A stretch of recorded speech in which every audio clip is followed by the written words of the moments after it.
내려주신 거예요? 만나와 메추라기를 내려주신 거예요. 여러분 알고 계십니까? 21세기에도 여전히 하늘에는 까마귀가 날고 있다는 사실. 한 이틀 전에 영국에서 위대한 투표를 했습니다. 전 세계가 지금 출렁거리고 있어요. 가뜩이나 살기 어려운데 거기다가 또 휘발유를 더 끼얹은 거예요. 찬물을 더 끼얹어 버렸어요. 저는 영국 사람들의 생리를 조금 알기 때문에 영국 사람들을 좀 겪어봐서 영국 사람들이 반드시 브렉시트를 통과시키겠다라고 하는 불안감을 가지고 있었어요. 바로 그 일주일 전까지만 해도 분위기가 새로워졌거든요. 이건 안 된다. 이러면 영국도 망한다. 세계 경제가 휘청거린다. 근데 영국 사람들 통과시킵니다. 여러 가지 이유가 있겠죠. 진짜 이유는 없는 사람들의 생계가 어려웠기 때문입니다. 이씨 공동체에 가입한 다음에 있는 사람들은 돈 많이 벌었어요. 왜? 저임금 노동자들이 동구에서, 저임금 노동자들이 난민들 중에서, 저임금 노동자들이 중동 국가에서 수많은 사람들이 하필이면 유럽의 여러 나라들이 있는데 28개국의 이씨 공동체가 있는데 이 나라들 중에서 최고의 매력 덩어리가 영국이잖아요. 일단 영어를 쓰잖아요. 웬만하면 영어를 쓰는 나라는 좋습니다. 가서 생활하기가. 왜냐하면 아무리 우리가 몰라도 떠듬떠듬거리더라도 단어를 연결시켜서라도 의사소통이 조금씩은 돼요. 이게 매력이에요. 게다가 영국이라고 하는 나라가 세계에서 이 무역을 하는데 세계에서 이 산업, 이 GDP가 3위, 4위를 달리고 있는 큰 공동체예요. 그러니까 할만하잖아요. 가서 살만하잖아요. 그래서 우리나라 사람들도 영국에 가서 얼마나 많은 사람들이 지금 생활하고 있는지 몰라요. 근데 이들이 들어오니까 그 전에는 노동자들이 의료 혜택, 교육 혜택, 가장 중요한 게 먹고 사는 거 다음에는 의료, 교육이잖아요. 이 혜택들이 점점 무산되기 시작을 했어요. 최근 10년, 20년 사이에. 그러니까 어쩔 수 없이 영국 사람들이 방귀를 들 수밖에 없는 상황이 벌어지는 거예요. 심지어는 거의 테러 수준으로 막 일어나는. 기억나죠? 몇 년 전에. 영국이 쑥대밭이 되는 아이들이 그냥 10대 아이들이 여기저기 방화 사건을 일으키고 여기저기 비슷한 폭탄 테러 비슷한 거 일으키고 도시 전체가 기능이 마비가 되고 기억이 나실 거예요, 아마. 사실 지금 올해가 2008년도 미국의 서브프라임 모기지 사태 이후에 지금 8년의 세월이 지나가고 있어요. 이게 정말 어렵잖아요. 무엇을 먹고 무엇을 마시고. 그러나 성도들은 기억하셔야 돼요. 하나님은 21세기에도 까마귀를 하늘에다 띄우신다. 할렐루야! 죽으라면 더 죽는다. 죽을 수밖에 없는 상황이 되면 더 죽게 되는 이런 상황이 연출이 되는 것이 오늘날의 현실이라는 거예요. 그런데 첫 번째 농사를 이스라엘 백성들이 가나안 땅에 들어가서 농사 안 지어봤던 족속이었어요. 근데 처음 농사를 짓는데 엄청나게 큰 수확을 거두었어요. 하필이면 그날이 성령께서 강림하신 날이었어요. 하필이면 그 날이 하나님의 말씀이 선포된 날이었어요. 여러분, 이거면 충분하지 않습니까? 먹고 사는 문제가 해결이 됐어요. 하나님 말씀이 우리에게 떨어지고 있어요. 내 안에 성령이 주시는 기쁨이 충만해요. 영적으로 건강하다는 뜻이에요. 육신적으로 잘 먹고 잘 살 수 있는 모든 것이 만들어졌다는 것입니다. 그때 이스라엘 백성들이 지켰던 절기가 맥주 감사절이라고 하는 절기였어요. 여러분, 이 날을 그러면 이 하곡 추수 감사절인데요. 이 하곡 추수 감사절인 맥주 감사절을 저와 여러분들은 어떻게 지켜야 되는 것입니까? 물론 오해하시면 큰일 나요. 성경에 나오는 오순절, 성경에 나오는 77절이 오늘은 아닙니다. 5월 둘째 주인가 셋째 주에 지나갔어요. 근데 우리나라에 들어와서는 7월 첫째 주를 지킵니다. 왜? 반년 동안 중간 감사하는 거예요. 또 한 가지가 있습니다. 우리는 보리 농사를 짓고 이제 추수를 합니다. 이제 좀 추수를 해가지고 하나님 앞에 이제 드릴 수 있는 가장 좋은 절기가 바로 이때라는 것입니다. 그래서 우리나라에 들어와서는 7월 첫 번째 주일이 맥주감사 주일이 되었던 것입니다. 그러면 이 날을 어떻게 지켜야 될까요? 하나님께서 우리에게 복을 주신 대로 지키셔야 돼요. 기준이 뭐냐? 하나님이 나에게 복 주신 대로. 9절 10절에 있는 말씀이에요. 7주를 계수할지니 곡식의 낫을 대는 첫날부터 7주를 계수. 곡식의 낫을 대는 첫날이라는 게 예수님은 잠자는 자들의 첫 열매가 돼 초실절이죠. 원래 6월절이 지난 다음 날이 주일인데 그 주일이 첫 번째 열매를 따는 보리를 베는 그날이었어요. 그래서 초실절이 잠자는 자들의 첫 열매가 예수님이 되신 거예요. 그래서 여러분들에게 부활이요 생명이신 예수 그리스도를 기준으로 저와 여러분들이 살아가셔야 되는 거예요. 그 날을 포함해서 77절, 77이 들어가니까 49일이 딱 되는 날, 그날이 바로 오순절이었다는 거예요. 그날이 바로 맥추절이었다는 거예요. 그날이 바로 77절이었다는 거예요. 근데 어떻게 지키라고 했느냐? 내 하나님 여호와께서 내게 복을 주신 대로 그랬어요. 내 하나님 여호와께서 내게 복을 주신 대로. 하나님은 여러분들 아시죠? 우리에게 복 주시는 하나님입니다. 할렐루야. 복 주시는 하나님 믿으시기 바랍니다. 사람들은 참 희한해요. 내 손에 뭔가 쥐어져야 그게 복이라고 생각을 해요. 아니에요, 여러분. 내 손에 안 쥐어져도 내가 누리면 복이죠, 여러분. 할렐루야. 여러분들 이 건물 지을 때 여러분들이 참여하셨습니까? 혹시 여러분들이 지금 살고 있는 그 집을 지을 때 여러분들이 거기서 벽돌 한 장이라도 쌓으셨습니까? 근데 신명기 말씀을 보니까 하나님을 사랑하는 자에게는 내가 짓지 않은 집을 줄 것이고 내가 짓지 않은 성에 살게 할 것이며 내가 심지 않은 과수의 열매를 먹게 하실 것이라 그랬어요. 하나님의 축복이에요. 할렐루야. 우리 지금 하나님의 축복을 만끽하고 있는 거예요. 하나님이 그들에게 복을 주셨기에 애굽에서 나왔어요. 하나님이 그들에게 복을 주셨기에 광야 40년을 통과했어요. 하나님이 그들에게 복을 주셨기에 가나안 땅을 정복하고 그 땅에 정착할 수가 있었어요. 그리고 놀라운 사실은 그들이 처음 곡식을 심었는데, 처음 씨앗을 뿌렸는데 하나님께서 풍성한 소출을 거둘 수 있도록, 곡식을 풍성하게 거두고 과실을 풍성하게 거둘 수 있도록, 따를 수 있도록 하나님께서 역사해 주신 것입니다. 여러분 이 사실을 기억하셔야 돼요. 그들이 누리는, 이스라엘 백성들이 누리는 모든 축복은 전부 다 하나님이 그들을 사랑하셔서 내려주신 귀한 축복이었던 것입니다. 여러분 하나에서부터 열까지 하나님이 주시지 않은 것이 없었다는 거예요. 그러니 어떻게 해야 될까요? 하나님께 감사해야죠. 하나님께 진심으로 감사하셔야죠. 할렐루야. 전심을 다해서 예물을 준비하고 전심을 다해서 예물을 드리셔야죠. 왜? 하나님이 주셨으니까. 주신 분이 누구라고요? 하나님. 여러분 어떤 때는 막 힘들어서 막 죽을 것 같죠? 근데 참 희한합니다. 우리 성도들은 죽을 것 같을 때 삶에 대한 희망이 솟아올라요. 왜 그럴까요? 내 안에 예수님이 살아계시니. 그리고 지금까지도 내 안에 계신 예수님께서 나에게 복을 주신 거예요. 앞으로도 복 주실 것을 믿는 거예요. 더 신기한 것은 어려우면 어려울수록 하나님의 축복은 반드시 있다는 것입니다. 여러분 그러니까 일어날 수 있는 거예요. 그러니까 힘을 낼 수가 있는 거예요. 그럼 우리는 어떻습니까? 지금 우리가 누리는 모든 것은 전부 다 하나님이 주신 것들이에요. 뭐 하나 내 힘만으로 주어진 것은 아무것도 없어요. 물론 노력도 했고 머리가 쥐가 나도록 열심히 한 것도 틀림없는 사실이에요. 그러나 나를 불러주시고 나를 하나님의 자녀로 삼아주시고 나에게 비전 주시고 소망 주시고 나로 하여금 이 세상을 열심히 살아갈 수 있도록 역사하신 분은 하나님이십니다.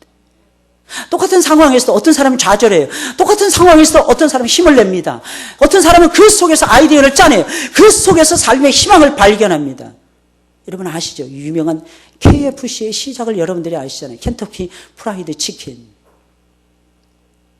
그 켄터키 프라이드 KFC에 가면 간판이 뭐예요? 로고가 뭐예요?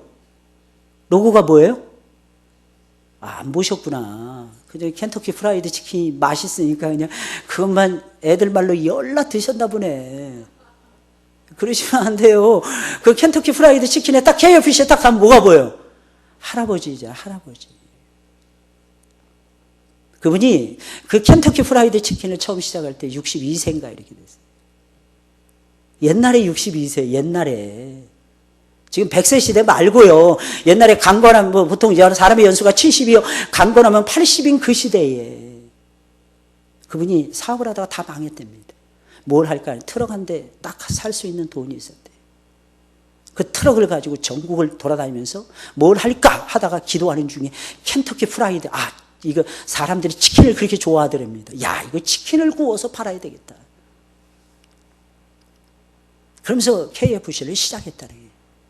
사랑하는 여러분들, 우리는 기억하셔야 돼요. 이 시대는 절망의 시대예요. 이 시대는 사람들에게, 젊은이들에게 절망을 주는 그런 시대입니다. 그러나 사랑하는 여러분들 기억하셔야 돼요. 하나님은 우리에게 절망을 주시지 않습니다. 하나님은 우리에게 희망이라는 것을 주세요. 그래서 그 희망을 찾아내야 돼요. 없다 하지 마세요. 있는 것을 계수하세요. 하나님이 나에게 주신 것을 계수하세요. 그러다 먹고 살 것이 보입니다. 그걸 어떻게 할 것인가가 보이게 되는 거예요. 지금 내가 누리는 모든 것들은 아낌없이 하나님이 나에게 주신 것이에요. 나를 여기까지 강건하게 이끌어 주신 분도 하나님이십니다.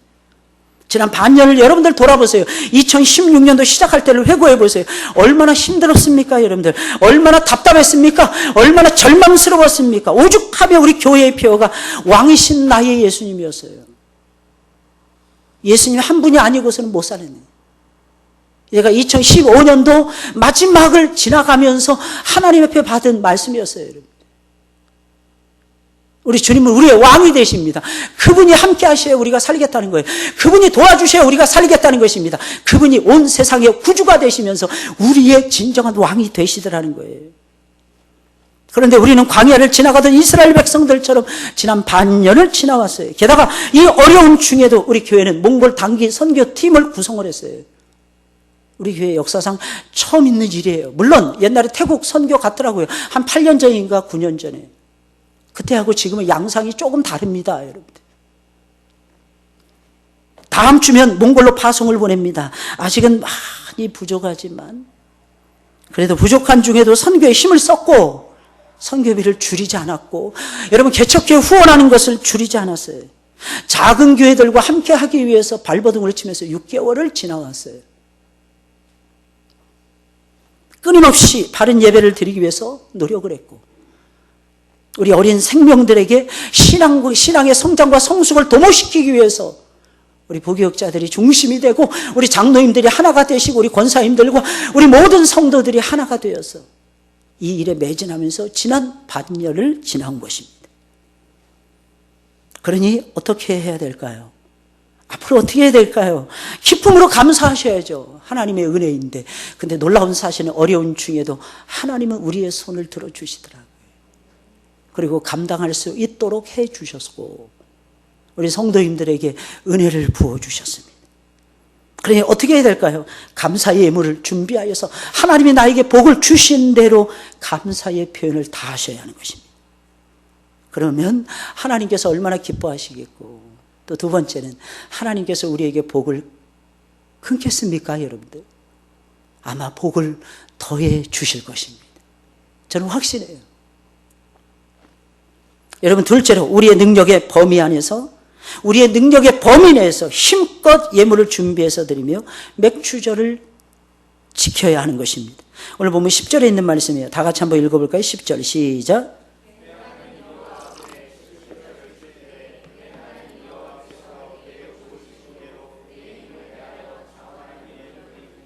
예, 하나님 앞에 예물을 드릴 때는 힘을 다해서 드려야 되는 거예요. 힘을 헤아려, 내 힘을 헤아려 이 말씀에 주목을 해야 되는 것입니다.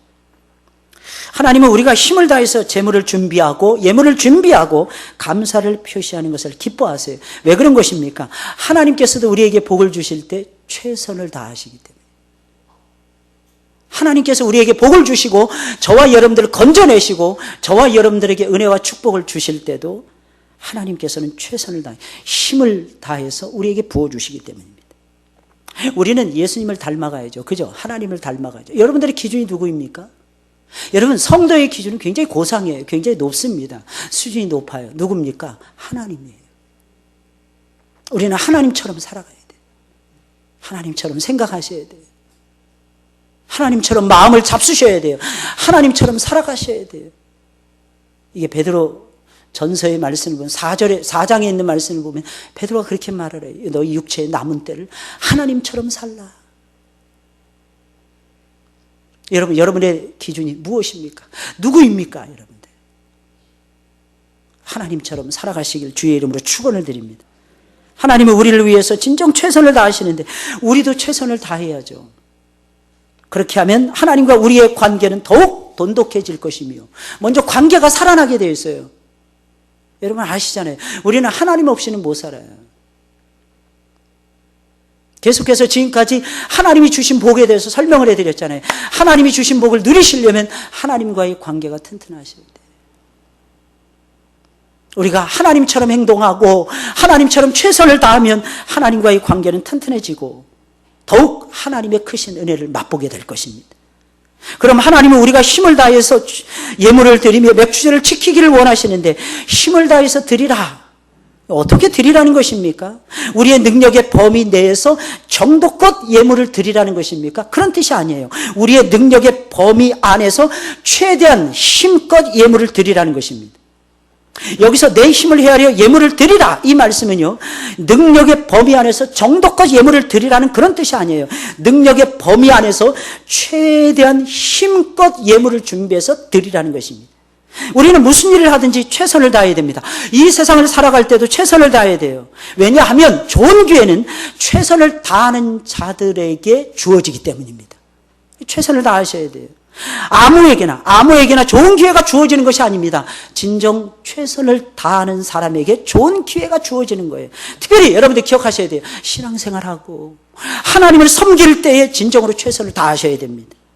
하나님께 감사 예물을 드릴 때는 더더욱이나 최선을 다해서 드리셔야 됩니다. 이유는 무엇입니까? 하나님은 우리의 마음을 보시기 때문에 그래요. 우리가 진정 최선을 다해서 드리는지 아버지께서는 그것을 보고 계세요. 그래서 모세는 말을 하고 있는 것입니다. 너희의 능력 내에서 드리되 힘껏, 진정 힘껏 최선을 다해서 드리라고 역설을 하고 있는 것입니다. 이런 맥주 감사는 거듭 말씀드려요. 지난 반년 동안의 감사입니다. 진정 최선을 다해서 우리가 힘껏 예물을 드리며 감사할 때 아버지께서 기뻐하시는 거예요. 아버지께서 우리를 사랑하시는 거예요. 여러분 놀라지 마세요. 이것은 기복신앙이 아닙니다. 여러분 그거 아십니까? 여러분들 우리는 신비주의자가 돼서는 안 돼요. 그러면 예수님을 믿고 따라가다 보면 신비적인 역사가 일어나야 안 일어나요? 일어나죠. 일어나지 않다면 우리가 어떻게 예수님을 믿습니까? 뭔가 안 좋은 일이 일어날 것 같아요. 그러면 어김없이 안 좋은 일이 일어나잖아요. 그것은 무엇입니까? 그게 과학적으로 증명이 됩니까? 여러분 그것이 논리적으로 설명이 됩니까? 어떤 때는 뭔가 일을 시작하는데 준비는 정말 턱없이 부족한 것 같아요. 그런데 열매가 풍성할 것 같아요. 여러분 그것을 뭘로 설명할 수 있겠습니까? 우리 기독교 안에 신비적인 역사가 있음을 얘기하는 거예요. 우리가 하나님을 사랑하고 하나님 위해서 충성봉사를 다하면 복을 받게 되어 있습니다. 하나님 복 주시는 하나님이에요. 히브리서 6장에 있는 말씀을 보니까 아브라함을 빗대서 하나님께서 설명하고 계십니다. 내가 너를 복 주고 복 주며 내가 너를 번성케 하고 번성케 하리라. 근데 창세기 12장부터 시작해서 아브라함이 나오는 모든 내용의 말씀을 다 읽어봐도 창세기 23장까지 다 읽어봐도 사랑하는 여러분들 그 말씀의 내용은 안 나옵니다. 그런데 전체적으로 아브라함이 받은 여러 가지 복을 축약을 해보면 하나님 복 주시는 하나님이라고 요약해 볼 수가 있더라는 것입니다. 사랑하는 여러분들 하나님 우리에게 복 주세요. 신령한 복을 주신다니까요. 하나님 우리에게 복 주세요. 땅에 기름진 복을 주신다니까요. 할렐루야. 혹시 안 되셨습니까? 믿으세요. 이제 하나님이 다시 주실 것입니다. 하나님 지금까지 주셨습니까? 앞으로 하나님께서 더 많이 주실 것입니다. 이유가 무엇입니까? 하나님께 드리니까요. 하나님을 위해서 쓰시니까요. 그것은 아버지께서 기억하고 계신다는 것입니다. 셋째로 자원하는 마음으로 예물을 드리면서 맥주제를 지키셔야 됩니다. 본문 10절에 있는 말씀 마지막 부분에 보니까 자원하는 예물을 드리고 그래서 자원하는 예물. 하나님 어떤 예물을 기뻐하십니까? 자원하는 예물을 기뻐하세요. 자발적으로 드리는 거죠. 능력의 범위 내에서 최대한 힘껏 예물을 드리는데 자발적인 의지를 가지고 자원하는 마음으로 드리는 것을 얘기하는 거예요. 하나님은 우리가 예물을 드릴 때 억지로 드리는 거 원하지 않아요. 인색함으로 드리는 거 원하지 않습니다. 진정 자원하는 마음으로 자발적인 의지를 가지고 드리는 것을 원하세요. 이것이 신약에도 똑같이 적용이 되는데 고린도후서 8장 1절부터 5절까지의 말씀 보니까 사도 바울이 고린도 교회를 훈계를 하면서 마게도냐 교회의 예를 들어요. 마게도냐의 교회들은 대표적인 교회들이 세 교회들이 있었어요. 첫째는 빌립보, 둘째는 데살로니가, 셋째는 베레아입니다. 지금 이 데살로니키라고 하는 도시인데 이 도시는 지금은 그리스에 속해 있고 마게도냐에 속해 있지 않은 도시예요. 근데 고대에는 마게도냐에 속해 있었던 도시였어요. 이들은 특징이 있었습니다. 무슨 특징이 있었느냐? 엄청난 환란의 소용돌이 속에 살아가고 있었어요. 환난의 시련 속에서 살고 있었어요. 이들의 특징은 극도의 가난이었어요. 극한 가난. 원래 헬라어에서는 가난이라고 하는 말이 두 종류의 말이 있었어요. 하나는 페니아, 또 하나는 프로케이아라고 하는 단어였어요. 페니아라고 하는 단어는 상대적인 빈곤입니다. 먹을 것이 있어요. 입을 것이 있어요. 근데 다른 사람보다 가난한 걸 얘기하는 거예요. 이게 페니아입니다. 프로케이아는 뭡니까? 아무것도 없는 거예요. 절대적 빈곤이라고 얘기해요. 절대적 빈곤. 오늘날에도 우리도 똑같죠, 여러분. 상대적 가난, 절대적 빈곤이에요. 우리도 그 틈바구니 속에서 지금 살아가고 있잖아요. 헬라 사람들도 이렇게 지혜를 짜내서 두 종류의 가난을 정의를 내리고 살아가고 있었답니다. 그렇다면 마게도냐 교회들이 직면하고 있었던 그 가난은 어떤 가난이었을까요? 아무것도 없는 극도의 가난이었어요. 율법주의자인 유대인들의 습격을 받았어요. 로마인들의 박해를 받고 있었어요. 유대인들의 습격은요, 강도짓입니다. 예수 믿는다. 그럼 그 집안을 쑥대밭을 만들고 그 집에 있는 살림살이 세간살이 다 훔쳐가 버리는 거예요. 그리고 거기 있는 사람들 때리고 죽이고 이랬던 것이 유대인들의 그때 당시의 모습이었어요. 일을 안 한 것이 아니에요. 그러나 그 절대적인 빈곤 속에서도 그들이 한 것은 무엇입니까? 자발적인 의지를 가지고 예루살렘 교회를 돕는 일을 했어요. 하나님은 그것을 가상하게 여기십니다. 그래서 빌립보 교회, 데살로니가 교회, 또 한 교회, 베레아 교회, 세 교회는 칭찬만 듣습니다. 칭찬만 들어요. 그 어느 성경에도 세 교회를 향해서 책망하는 내용이 없어요. 빌립보 교회, 사도 바울의 심장과 같은 교회였어요. 베레아 교회, 하나님 말씀을 누가 증거하든 하나님의 말씀으로 받는 영적으로 살아있는 교회였어요. 데살로니가 교회, 사도 바울이 3주 동안 복음을 증거해서 나았던 지극히 작은 교회였어요. 그런데 그 교회는 믿음의 역사가 있었어요. 사랑의 수고가 있었어요. 소망의 인내가 있었어요. 그래서 사도 바울이 이야기합니다. 뭐라고 이야기합니까? 하나님이 너희를 택하심을 내가 안다. 확신하고 있었어요. 야, 너희의 신앙을 보니까 니네 신앙 가짜가 아니야. 너희에겐 천국이 있어. 너희를 구원하신 분이 계시오. 너희는 확신 속에서 걸어가다오. 너희는 앞으로 소망이 넘치게 될 거야. 하나님의 위로가 너희에게 쏟아 부어질 거야. 나는 확신한다. 이 말을 증거할 수밖에 없었던 교회가 데살로니가 교회였어요. 여러분들 어떻게 예수님을 따라가고 계십니까? 자원하는 마음으로 기쁨으로 여러분 교사 직분 감당해내고 계셔야 됩니다. 얼마나 신납니까? 얼마나. 야, 이 힘든 일 내가 또 해야 돼. 아, 그럼 무슨 일을 하시려고요? 그거 안 하시면. 이 힘든 예물을 내가 힘들게 또 구별해서 드려야 돼. 그렇게 안 하면 그 돈 어디다 쓰려고요? 지금 전 세계가 어려움을 당하고 있어요. 이유가 무엇입니까? 동남아시아에도 먹을 거 많아요. 요즘 아프리카에도 먹을 거 많습니다. 돈이 많아서 문제예요. 돈이 많아서. 돈이 많으니까 주체를 못하는 거예요. 좋은 음식을 골라서 먹어요. 당장은 좋죠. 스태미나가 왕성하게 일어나죠. 그러나 사랑하는 여러분들 기억하셔야 됩니다. 우리는 좋은 음식만 먹으면 좋은 병에 걸리더라고요. 좋은 음식만 드시지 마세요. 먹기 싫은 것도 쓴내 나는 것도 먹으셔야 돼요. 옛날에 없을 때는 풀포기까지라도 먹었잖아요. 근데 질병에 잘 안 걸렸어요. 제가 살다 왔던 뉴질랜드는요, 위암 수술이 없습니다. 위암 수술이. 위암 발병률이 0.0117%가 이렇게밖에 안 돼요. 뉴질랜드 의사들은요, 위암 수술을 할 줄을 모릅니다. 해봤어야죠. 그 발병률도 아시안 계통의 사람들이. 우리나라하고 일본이 제일 많잖아요. 이유가 무엇이면 좋은 음식 많이 먹어요. 일본에 전 세계적으로 좋은 음식 다 일본으로 갑니다. 한국 사람만큼 먹거리가 풍성한 나라가 어디 있겠어요? 너무 많아서 문제예요. 너무 많아서. 쪼개셔야 돼요. 나누셔야 돼요. 그리고 덜 드셔야 돼요. 지금 드시는 거에 3분의 2로 줄이세요. 그리고 3분의 1은 모아서 하나님께 드리세요. 적게 먹고 일을 많이 하시고 활동을 많이 하셔야 됩니다. 여러분 아십니까? 그게 건강의 비법이에요. 그리고 하나님을 기쁘시게 해드리는 동력이 됩니다. 좋은 음식 먹는다고 해서 건강해지는 게 아니더라고요. 마지막 네 번째로 맥주제를 어떻게 지켜야 될까요? 하나님이 택하신 곳에서 지켜야 되는데 다 함께 다 같이 함께 즐거워하며 지키셔야 돼요. 11절 말씀에 우리 다 같이 읽어볼까요? 시작. 너와 내 자녀와 노비와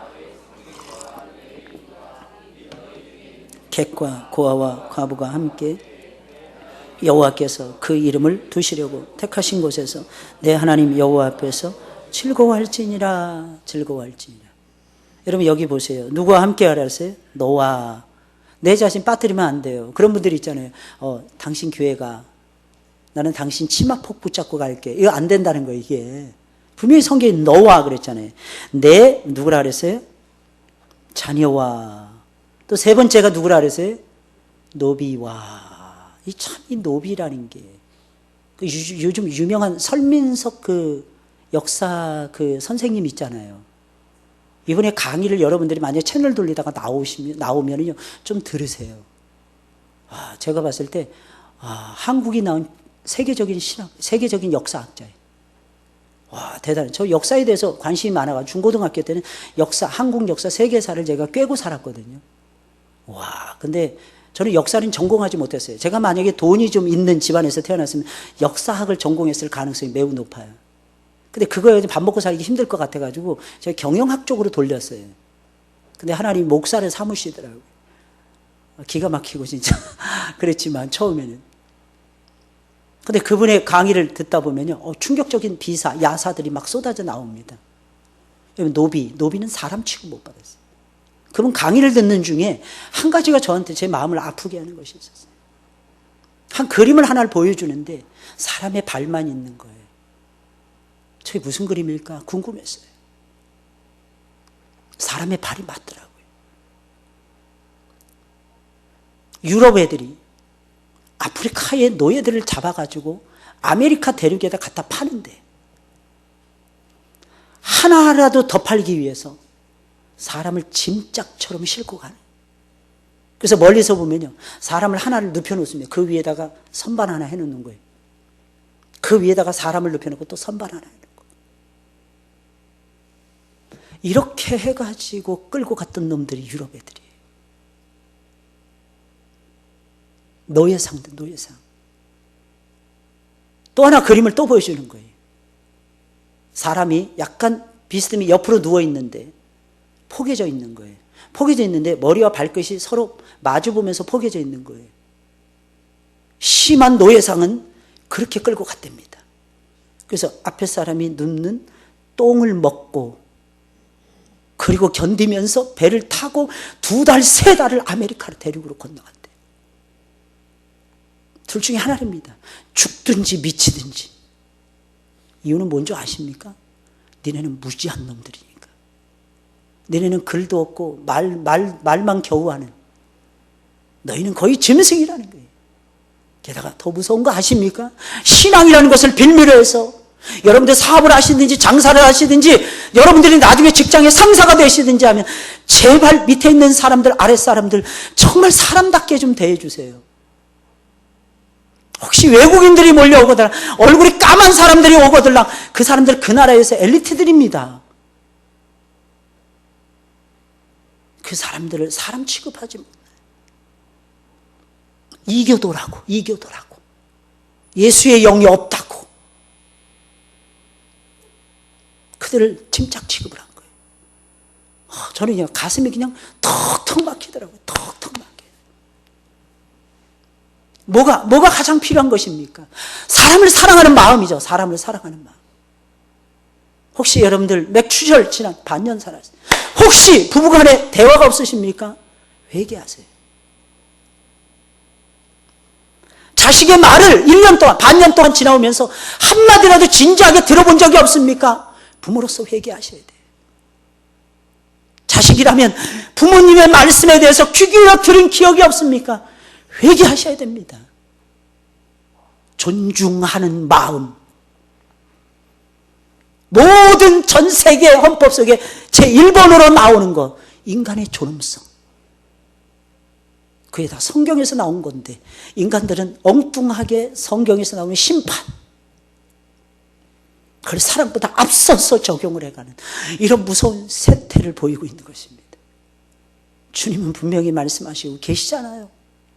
노비도 사람이라니. 이때 당시엔 노비는 짐짝치고 그랬어요. 오늘날 똑같지 않습니까? 흙수저 물고 나오는 사람은 사람이 아니라는 거예요. 드라마 속에서 늘 나오는 게 이거 아닙니까? 늘 나오는 멘트. 네가 감히 나한테 이렇게. 그 사람이 뭐 그렇게 대단하다고. 니까지 깨면 돼. 그 사람은 니까지 깨라고 하는 그 말을 들을 만한 사람이 아닙니다. 왜? 하나님의 형상대로 하나님이 만드신 존엄한 존재라는 사실을 놓쳐서는 안 돼요. 교회 속에서도 똑같습니다, 여러분들. 목사님 귀하고 이제 막 교회 성도 온 사람은 귀하지 않습니까? 언제부터 계급주의가 나온 거예요, 여러분들. 물론 일할 때는 질서 차원에서 지키셔야죠. 룰을 지키셔야죠. 그러나 평상시에는 똑같은 하나님 앞에 죄인이고 똑같이 구원받은 하나님의 백성들입니다. 그래서 다 같이 기뻐해야죠. 다 같이 즐거워하셔야죠. 다 같이 예배를 드리셔야죠. 다 같이 좋아해야죠. 할렐루야. 심지어는 보세요. 궁중에 객이라도 보세요. 객이라도. 내 성중에 거하는 레위인과 및 너희 중에 있는 객과 고아와 과부가 그랬어요. 함께 그랬어요. 마지막 말씀, 택하신 곳에서 즐거워할지니라. 즐거워할지니라. 사람이라는 존재는요, 참 대단합니다. 누군가가 잘한다고 하면 진짜 잘하는 줄 알더라고요. 누군가가 예쁘다 그러면요, 저 옛날에 청년 시절에 보니까 누가 괜찮아 그러면 다 좋아하더라고. 신기하죠, 그죠? 누가 멋있어, 야, 아니야, 저 사람 말이야 형편없는 사람이야. 근데 누가 한 사람이 딱 나타나서 저 사람 진짜 괜찮다? 그럼 진짜 괜찮은 줄 알고 막 좋아해요. 왜 좋아하니까? 제가 좋아해서. 그냥 좋아 보이는 거예요. 사람이란 존재가 그런 존재예요, 여러분들. 여러분, 사람이 얼마나 멋있는 줄 아십니까? 사람이 얼마나 고귀한 줄 아십니까? 사람이 얼마나 아름다운 줄 아십니까? 이런 그리스도 안에서의 사람에 대한 가치관을 다시 정립하셔야 돼요. 그리고 예배를 드릴 때에 하나님이 좋아하시는 거예요. 할렐루야. 할렐루야. 저는 그랬던 것 같아요. 제가 부목사 때까지만 해도. 이 죄 중에 제일 무서운 죄, 여러분 아십니까? 무슨 죄일까요? 죄 중에 제일 용서받지 못할 죄가 있어요. 그게 뭐냐면 괘씸죄더라고요. 괘씸죄. 이 괘씸죄가 있더라고요. 우리나라에만 있는 죄예요. 우리나라에만. 괘씸한 놈. 그러면 나쁜 놈이 되는 거야. 최근에 어떤 분이 저하고 뭘 하다가 제가 그분이 거절하길래 그냥 받아들였어요. 근데 이분이 그러시는 거예요. 혹시 목사님 마음이 상하지 않으셨냐고. 저 안 상해요. 그런 거 가지고. 그분이 생각해서 이 부분은 안 되겠습니다 라고 말씀해 주시는 건데 그게 왜 괘씸합니까? 그러면 어떻게 우리 안에 있는 재능과 능력과 지혜의 날개를 펴면서 살아갈 수 있겠습니까? 다르잖아요. 우리는 기억하셔야 돼요. 하나님 마음에 들게 우리가 하면 돼요. 하나님 뭘 좋아하실까? 이거 찾아내셔야 돼요. 맥주절 기억하셔야 돼요. 하나님 복 주신 대로. 할렐루야. 그러나 억지로나 인색함으로 하시면 안 됩니다, 여러분들. 꼭 기억하셔야 돼요. 하나님이 복을 주신 대로 우리에게 복 주신 게 있어요. 그리고 다 같이 우리가 즐거워하는 마음으로 힘껏 한번 해보자고요. 힘껏 자원하는 마음으로, 그러나 다 같이 즐거운 마음으로. 신기한 거 한 가지만 말씀드릴게요. 여러분, 6월절은요 일주일 동안 드렸어요. 초막절도 7, 8일 드렸어요. 근데 3대 절기는 맥주절은 며칠 드렸을까요? 며칠 지켰을까요? 장로님, 며칠 지켰을까요? 잘 모르시겠죠? 하루 지켰어요. 하루. 하나님이 우리에 대한 배려입니다. 이때는 농사를 지었는데 보리를 다 거뒀어요. 보리를 거둠과 동시에 밀 거두는 시기가 시작됩니다. 얼마나 바빴겠어요. 하나님 바쁜 거 감안해 주시는 거예요. 할렐루야. 와, 하나님이 이러시는 분이세요. 하나님이 우리를 그렇게 배려해 주시는 거예요. 그러니 우리도 하나님을 배려하면서 예배 드리셔야죠. 하루 동안에 사랑할 수 없습니까? 여러분, 하루를 못 바치겠습니까? 하루만 드리자는 거예요. 하루만 제대로 하나님 섬겨보자는 거예요. 그게 한 주가 되고 두 주가 되고 세 주가 되는 거예요. 아, 내가 52제를 어떻게 지킬까? 걱정하지 마세요. 한 주 한 주 지키다 보면 됩니다. 마라톤 선수는 42.195km를 놀라지 마세요. 42.195km 목적지를 보면서 뛰지 않는답니다. 그러면 지쳐서 못 뛴대요. 너무 멀어서. 그냥 저 코너만 돌아야지. 저 오르막길만 올라가야지. 저 내리막길만 내가 버텨봐야지. 이러면서 뛴답니다. 제가 등산을 시작했잖아요. 등산하다 보니까 그게 있더라고 진짜. 아, 저 코너만 돌면 어떻게 된다. 아, 언덕이 이렇게 된다. 막 다리가 죽겠는 거예요. 근데 어제 올라가는데요. 깜짝 놀랐어요. 다리가 하나도 아픈 걸 모르겠는 거예요. 그래서 딴 때보다 더 갔어요. 아픈 줄 모르니까. 그러니까 잠이 그냥 막 쏟아지라고 어젯밤에. 그 일찍 먹고 주일 준비하면서 그리고 잤어요. 할렐루야. 앞에 있는 거 작은 것부터 하세요. 하루래니까 하루. 하루래니까요. 하루 잘 지키시길 주의 이름으로 축원을 드립니다. 할렐루야. 이게 얼마나 이게 감사할 일이에요. 얼마나. 다른 거 막 일주일씩 지키니까 이제 당연히 일주일이라고 생각을 해요. 우리는. 아니, 하루. 예배 드릴 때도 마찬가지. 1시간. 아, 이 시간만큼 내가 주님 만나야지. 다른 거 다 버려야지. 잡념도 버려야지. 근심 걱정 내려놔야지. 요 마음으로 예배를 드리는 자는 예배에 승리합니다. 그러면 삶의 승리로 이어져요. 지혜가 있어야 돼요. 지혜. 여러분 잔머리 쓰지 마시고 굵은 머리 잘 쓰셔야 돼요. 그 굵은 머리는 성경을 통해서 나타나는 성경. 할렐루야. 성경은 지금도 살아있는 하나님 말씀이에요. 이 말씀대로 여러분들 살아가시길 주의 이름으로 축원을 드립니다. 이따가 우리 셀 예배 드리면서 아마 교환으로 나눠드렸을 거예요. 그 교환 속에 그런 내용이 있어요. 여러분. 신구약 성경 전체가, 루터가 한 말이에요. 신구약 성경 전체가 우리에게 은혜의 도가니예요. 어떤 사람은 신약만, 우리 신약시대니까 아닙니다. 신구약 성경 전체를 훑어보시는 능력이 있어야 돼요. 그 속에 예배의 모형, 신앙의 모형이 구약에 쫙 나와요. 이걸 찾아내셔야 돼요. 할렐루야.